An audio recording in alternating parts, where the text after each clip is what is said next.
Hello guys and welcome back to Love Island All Stars, and today we're going to be talking about episode 2. Episode 2 was just as dramatic and awkward as the first episode was, if not even more, because you've got not one ex situation but two.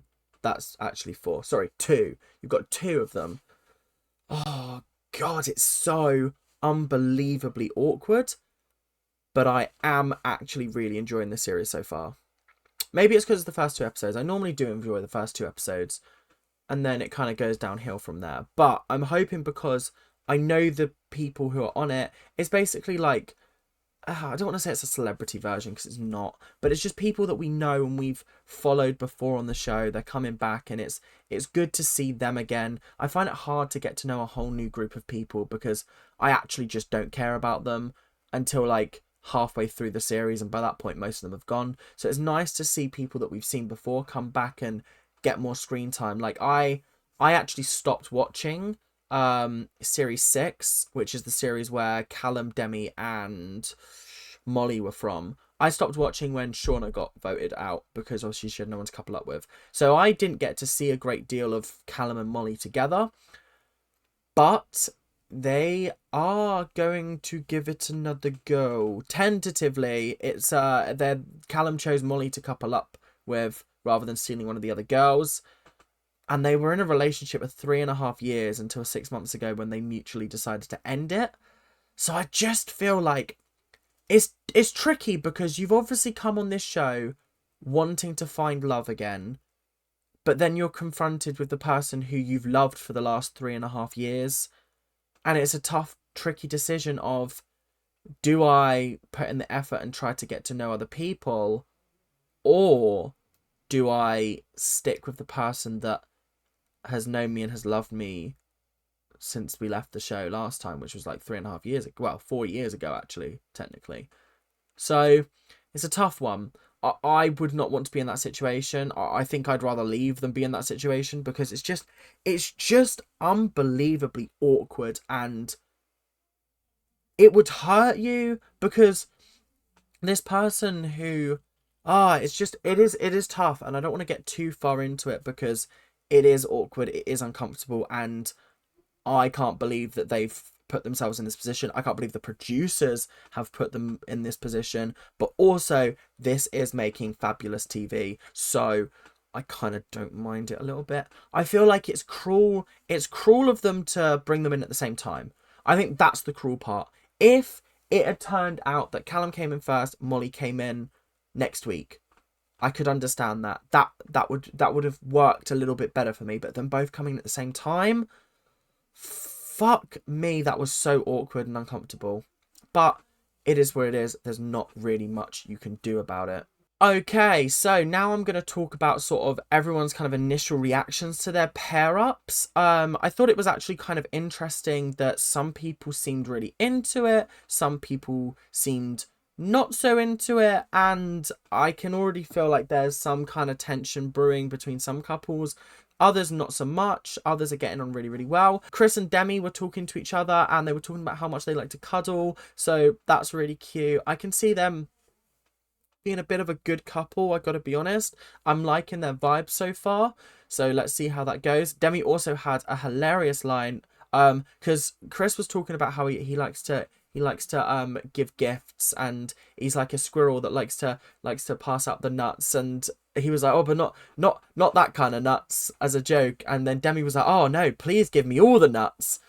Demi, you are hilarious. I do really find you entertaining, and I think this is a very, very funny couple. Not funny looking, but like they're both very, very funny, and I feel like they're going to bounce off each other really, really well. So I'm interested to see how that will turn out. Kaz and Mitch, they've kind of already best friended each other, friend zoned, done it, and it was kind of mutual. Kaz kind of said it first, and then Mitch was like, thank God you said that, because like I didn't want to be the person to say that. And then he was like, do you know what, you're now my island bestie, like you're the person that I'm going to be closest to in here.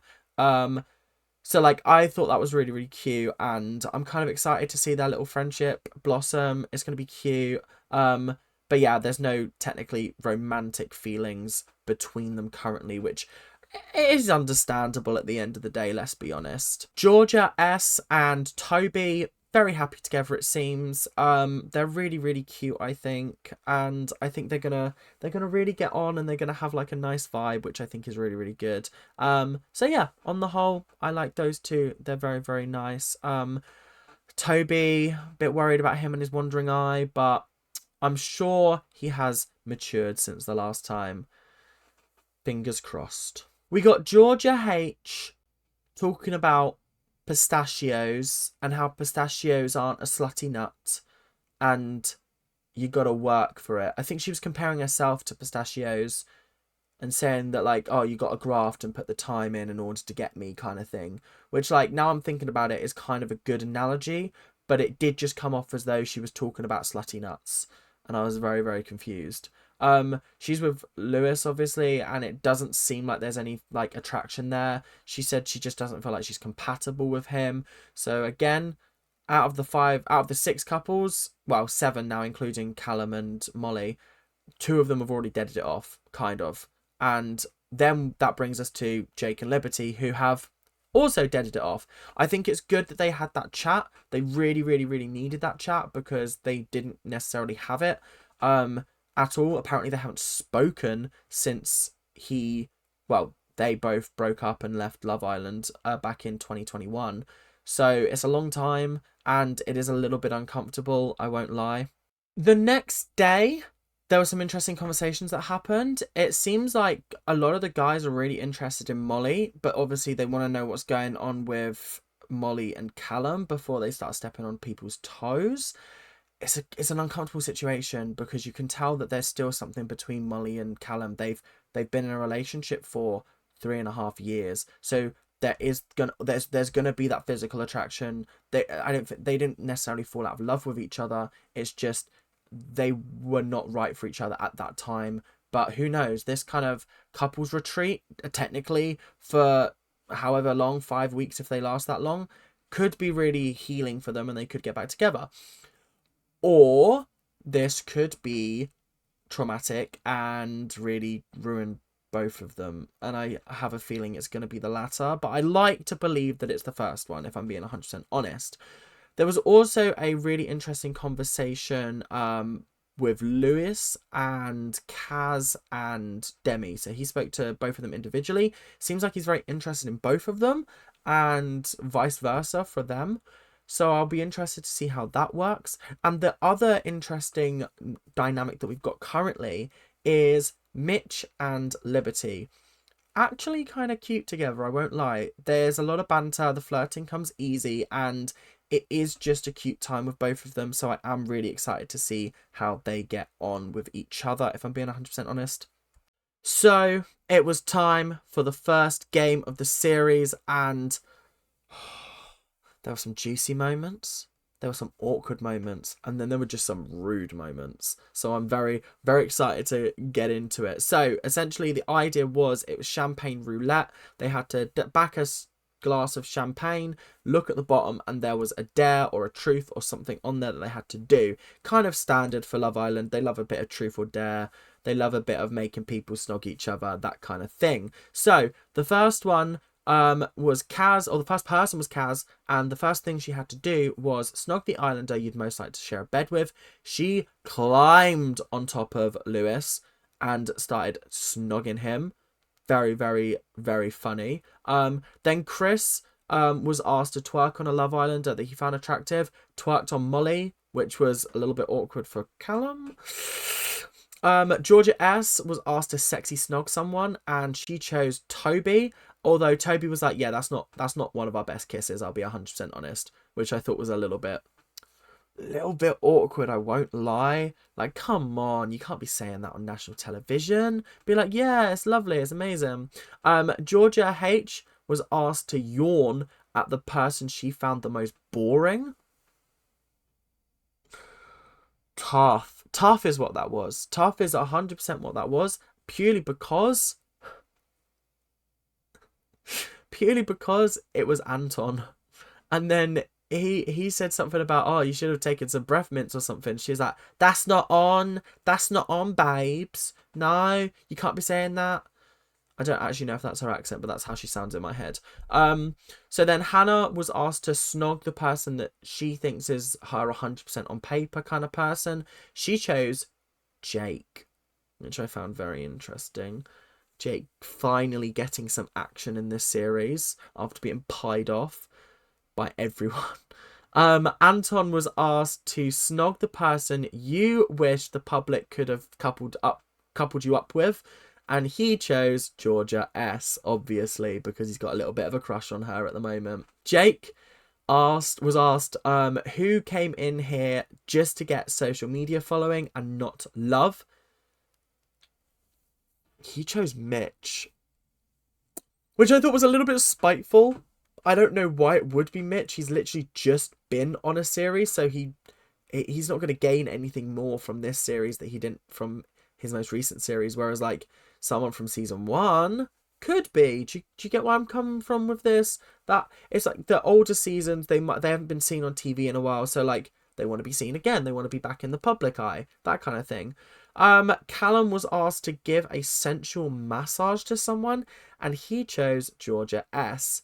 Wasn't very sensual, wasn't much for massage. It was a little bit of a disappointment. Demi was asked to snog 2 islanders that you think are attracted to you. She chose Chris and Mitch, which I thought was very interesting. I really thought she would have gone to Lewis, but it is what it is. Mitch was asked to snog the sexiest islander. He went for Liberty. Liberty was kind of like, oh, can't believe you thought that I was the hottest islander. Oh my god. Yeah, yeah, we're just gonna move on. Jake was asked to snog the people he'd love to have a threesome with. He chose Hannah and Georgia S. Oh, it's just so unbelievably awkward. Like, oh jeez. Georgia S was asked to blow a kiss to the biggest game player, and she blew a kiss to Lewis. And he was like, what? And she was like, well, your ex from your series, one of my friends. So like, and he was like, well, why does that mean I'm a game player? She was like, I don't know. Maybe I just chose wrong.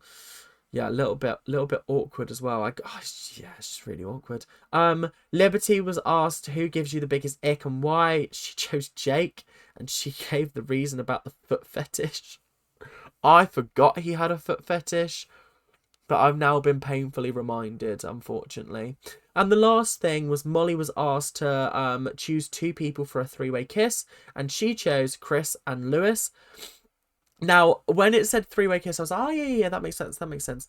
But I've also forgot that these are straight guys who, like, if it was 1 guy, 2 girls, that's fine for them. But 2 guys, 1 girl, that's a bit of a mind fuck for them to get their head around. But it was very, very funny, and I'm really happy that they did it.